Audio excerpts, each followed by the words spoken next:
The universe is multidimensional.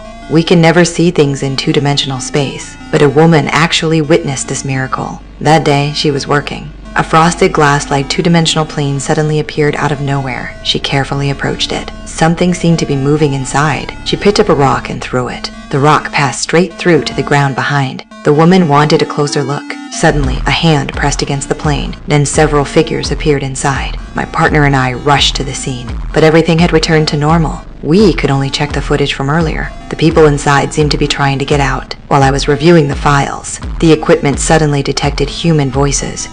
Hello? Other personnel on site heard it too. The person inside said they could see the light from our camp. That meant the two-dimensional plane was still here. I just couldn't see it now. Right then, the two-dimensional plane appeared again. By adjusting the sound frequency, I successfully started talking with the person inside. Then I got shocking news. It was Nico, a high school student who disappeared in 2019. I asked if she could see anyone beside her. Nico said she was completely alone. I wanted to ask more, but the electromagnetic field suddenly fluctuated violently. The two-dimensional plane disappeared again. The researchers discovered when Nico got more emotional, the signal became more stable. So, we brought in Nico's father. We told Nico's father his daughter was still alive. We needed him here so Nico could hear his voice and become emotional, which would help us find a way to save her. The two-dimensional plane appeared again. The father asked questions with our guidance. This time, Nico said she could see her father. She also said she'd been trapped for several hours. We were stunned. 20 years had clearly passed, but Nico only felt a few hours had gone by. The researchers explained different dimensions have different time flows,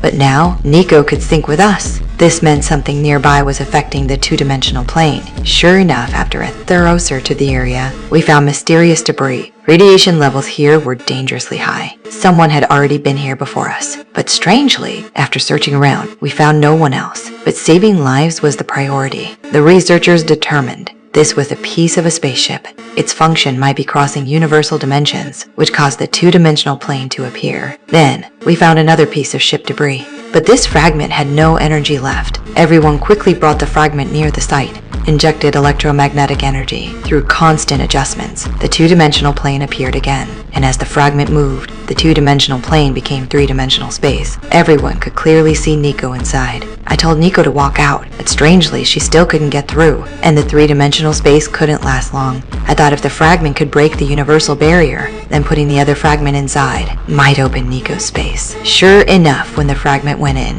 the small space started cracking. Nico successfully pushed her hand through. I immediately grabbed and pulled her out. We succeeded. Not just Nico. Everyone who'd entered the two-dimensional plane throughout history, they all appeared.